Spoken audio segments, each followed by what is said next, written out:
When someone is knocking down the United States of America, calling it third world, and building up an actual country that is third world, they are either ignorant of the true meaning of third world, or they are lying to you for their own vested interests. Con of the century. There are some travel peddlers that claim in videos that the USA is a third world country and that you should escape and move to a foreign paradise. Isn't it funny how people call their own country third world and then move to a third world country? If things aren't to your liking in your own backyard, the grass is greener over here, according to them. The move abroad peddlers point to the healthcare system, the poverty, and the high cost of living as their main excuses as to why you should also leave your own country. You've heard it said that the lies most people believe are the ones that have a little bit of truth to them. Well, here we go. The truth is, we actually did leave third world countries, and in this video, we're going to talk about what it's really like living in these third world countries. First, let's go through the characteristics that make up a third world country so you'll know what we're talking about. Economic development often have lower GDP per capita and are less industrialized. Infrastructure may lack advanced infrastructure including hospitals, roads, schools, power outages, water outages, non-drinkable water. And then there's the social indicators, which tend to have higher rates of poverty, illiteracy, and disease, which also goes along with the non-drinkable water.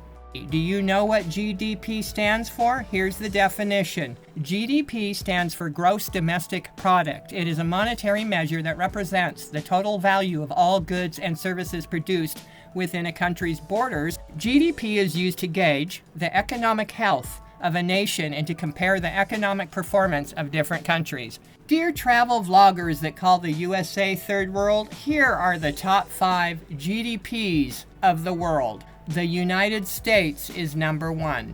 As you can see, the US is nothing but a third world country. And our viewers didn't really believe that anyway, right? We're going to talk about some of the favorite peddled countries of the world compared with the USA. These are the countries they're peddling on us in 2026 because, as they say, it's better here. This is a comparison of the 10 countries' GDP compared with the USA. We're showing you this because the GDP is actually how they compare countries of the world with each other, and are the analysis of how they rank nations as being developed or developing. So here's the side-by-side comparison of the countries we're going to talk about today with the USA. That's Mexico, Thailand, Vietnam, Colombia, Malaysia, Philippines, Ecuador, Costa Rica, Panama, and Cambodia. Just stop the video to take a look at those GDPs. Now, every time the Rams and Vlogger gang report that America, USA is a third world country, they really show their hand. Remember what we said earlier. They love to use the high cost of the U.S. healthcare system, the poverty, and the high cost of living as their main excuses as to why you should also leave your own country. They also play on your vulnerability of not knowing what it's really like living abroad. Okay, so let's take Thailand for example, but we could say the same for every country on our list today. When you see the photos of the high-rise buildings, it looks quite industrialized, doesn't it? You think it must be a first world with all those beautiful high-rise condo buildings. It certainly looks built up, doesn't it? The truth is, once you walk outside of your overpriced foreign condo with those gorgeous views of the ocean, built just for foreign tourists and residents, you will see the other side of Thailand. You don't have to walk very far either. The other side is the real Thailand. And most countries are like this. You'll see Thais everywhere in small mom and pop shops or table stands selling their wares or food and barely getting by because of the competitiveness on the streets of Thailand. It's chaotic and vibrant, and it appears like there's a lot going on, but they're all selling the same cheap products from China, a few textile products they make, and the food they grow in the country, and that's how the majority of people make a living. That's how it is in Costa Rica, Ecuador, Panama, Vietnam, Cambodia, Mexico, you name it. The wealthy minority of these countries own the bigger chain stores and condos. Foreigners are not allowed to own property in Thailand, by the way. We're not saying there isn't a middle class. We're saying they are not a majority, and standards are much, much lower than back home, unless you want to pay higher prices to live above the standards of the average Thai. And standards include the very infrastructure that we take for granted back home, like clean air and clean water, for starters. There is a huge income disparity in Thailand. There are the rich Thais, and the rest are lower class selling something on the street or work in the rice paddy fields. Thailand's main industry and export is rice, so agriculturally, Thailand has many workers in the rice fields. Thailand is one of the top world's producers of rice, with significant agricultural land devoted to rice cultivation. They also do a little bit of car parts manufacturing, but it does not match the scale of rice production in terms of total output volume. Overall, rice production remains the cornerstone of Thailand's economy. It's an unfortunate fact that agricultural countries, which is to say non-industrialized countries, usually rank in the third world category, fair or not. Personally, we love visiting agricultural countries, and the world before industrialization was all agricultural. We can probably also say the same for Cambodia and Vietnam. They have a lower GDP than even Thailand. Then you have some service establishments such as banking and restaurants. A bank teller makes about $500 a month in Thailand. Here is a bank teller's yearly salary compared to the USA. And so we had to show you the real environments these travel peddlers are pushing on you as being better somehow for people who are having trouble financially in the USA with making ends meet. And if you're in the camp of the financial arbitrage, meaning taking advantage of that very fact we just showed you, we want to warn you that what looks good on paper does not always translate into the same in actual practice. We happen to know this firsthand after spending 13 years living abroad. To influence everyone that can't afford health care or those that are living in their cars to move to a developing country is the con of the century. Why? Because wisdom dictates that making important life decisions based only on finances usually leaves something out that you wish you would have known. These same travel peddlers love to talk about the poverty in the USA as another great reason why you should escape the poverty of the USA and move to a cheaper country with just as much or more poverty. The bottom line is that wherever you go, there you are, which means if you totally messed up your life one way or another, moving to Timbuktu, third world, cheaper country isn't necessarily going to fix everything in your life. And in practice, you end up swapping your current troubles with new ones. And the worst thing is that you won't know what your new troubles will be until you get there. Surprise, surprise! Unless, of course, you're watching our videos. But anyway, 800,000 homeless people out of 350 million people that are congregated in a few states of the USA doesn't mean you live in a third world country. That is ridiculous. Some of the stuff these influencers come up with is insane. So yes, the population of the U.S. in 2026 is 350 million people, and there's about 771,500 homeless individuals in the United States. So anyone who tells you that these isolated poverty pockets in the USA means you live in a third world country is playing you for a sucker.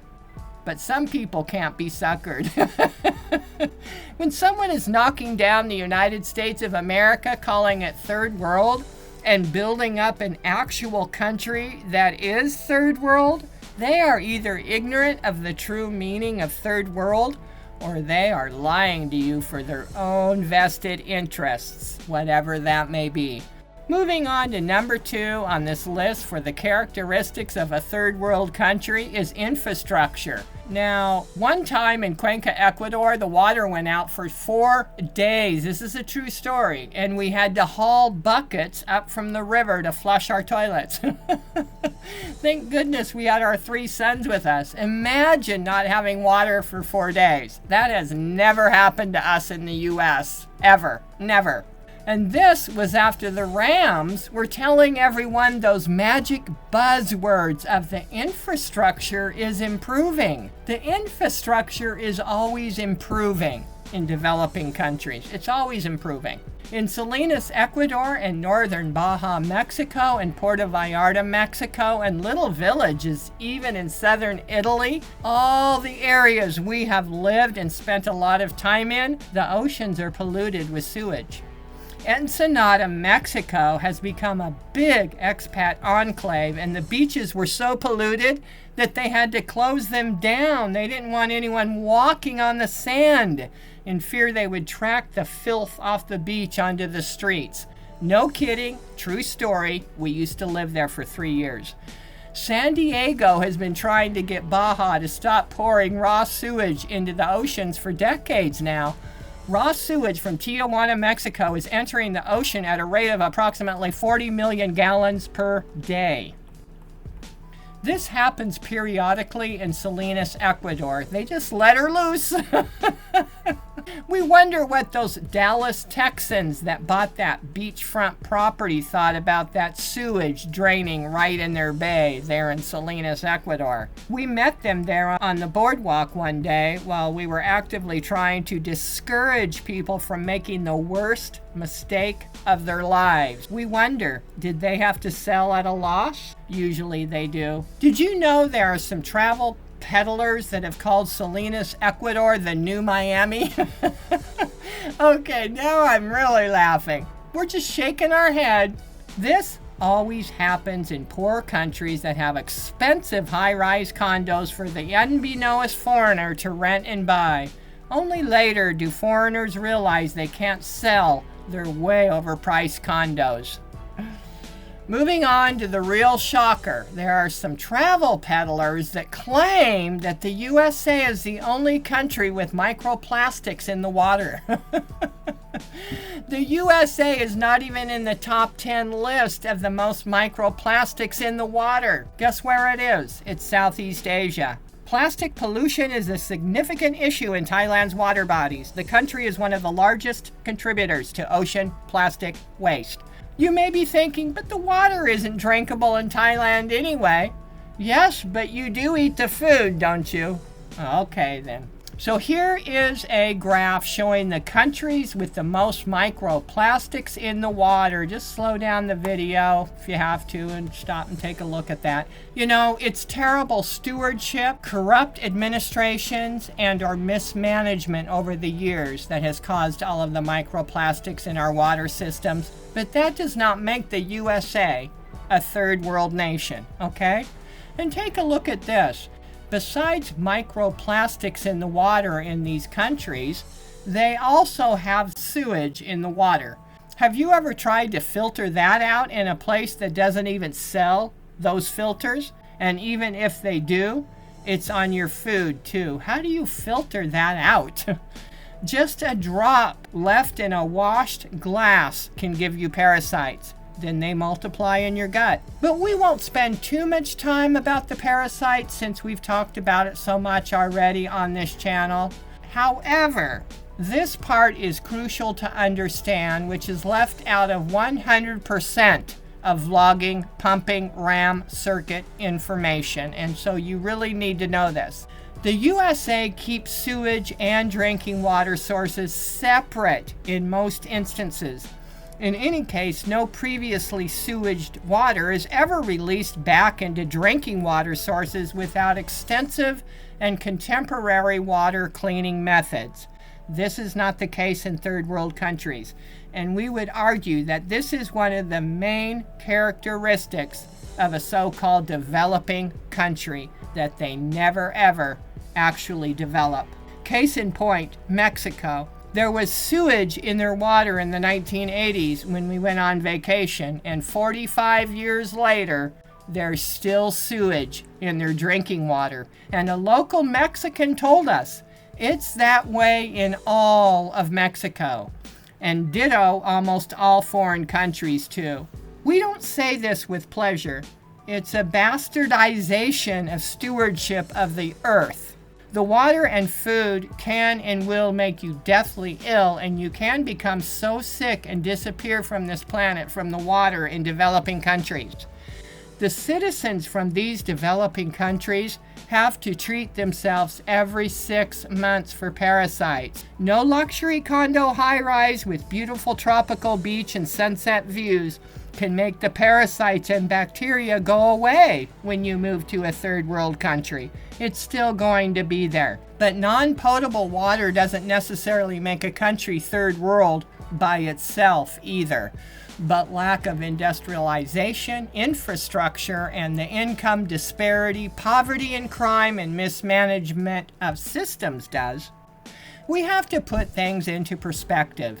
Why do you think Americans say they had or have a hard time adjusting in these countries, and 80% return home to the USA before the 5-year mark? And on top of all of that, they also say they felt isolated as the foreigner in a foreign country. The peddlers peddle how cheap everything is, and they'd be right. They peddle how pretty the beaches are and how nice the tropical weather is, but none of those things can make up for the lack of industrialization, conveniences, services, and infrastructure of a first world country.